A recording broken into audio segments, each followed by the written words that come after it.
Hey everybody, this is Mike with the One Stop Co-op Shop, and today I'm reviewing Vantage, the new solo co-op adventure exploration game from Stonemaier, and disclaimer, they got a review copy of this one. In Vantage, 1 to 6 players control explorers who are on a spaceship that crash lands on a planet, and with their character card that can be leveled up and gain new abilities and items, they'll explore different locations on the planet, taking different actions that are resolved with dice checks, causing them to read different passages in storybooks and try to complete their missions and discover new things to explore, until they die or achieve some form of victory. Lots of ways to go in this game. So let's discuss 5 key things to know about Vantage. So my number 5 point, the least important on the list, but still vital, or I wouldn't mention it, is the sense of wandering and exploration and direction in the game. And this is a pro for my taste. So at the beginning of each game, you'll roll some dice to determine which main quest you're going after. And this is one way you can technically win the game, but you can also find these destiny quests and side quests and personal goals, lots of things to give you something to do, so it is not just aimless wandering. And all of those quests and side goals have little actions you can take if you want a little push, nudge in the right direction. So there's not going to be Seventh Continent or Lands of Galzir. You always have a direct thing you're trying to do, and you can get the hints you need to go in the right direction to do it. Next, my number 4 point, which is also a pro for my taste, is the leveling and the grid system. So you start out with just your character,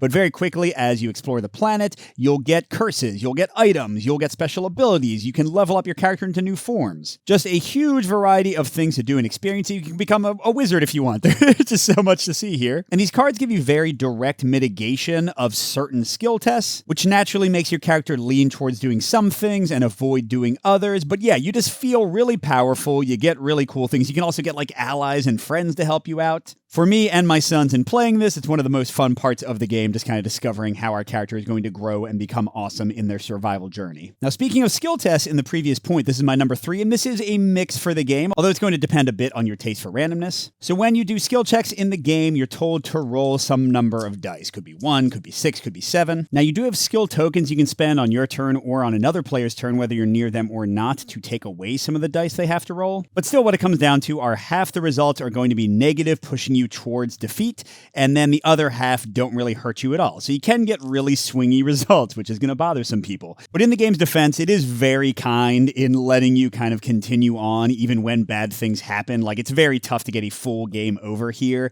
And with the items and abilities I mentioned, you get tons of ways to mitigate and kind of control 4 different skill tests, especially if you go for the ones that your character is already good at as they level up. My number 2 point for Vantage, another pro, are the actions you actually do on your turns, the main choices you're making. So you can have special actions on items, actions on your character, but the meat of the game are the actions on these actual Vantage cards. You'll kind of see something here and you can push it, you can interact with it, you can repair it. And these are going to send you to the matching storybook where you'll find the number of the card and you'll read generally a really quick passage. Like you can see, these are not very long. Mostly it's like 1 or 2 sentences. And one of the coolest choices, at least for me and my taste, is that you can generally do only a single action on each Vantage card, each location, before you need to move on to the next one. It keeps the gameplay moving because you're constantly going to new locations, since you can't just kind of sit in one spot and exhaust it over and over. And it also drastically increases the replay because even if I'm in the same region of the world, and this world is ridiculously huge, I can still try out new actions that I didn't do last time, see new interactions, discover new things. It's just a lot of fun. Now, the one potential big negative I want to mention with the action system, though, is going to be based on player count. So I played the game mainly 1 to 3 player, and in all of those, everything works great. But I can imagine if you play the game at 4 or 5 or definitely 6 players,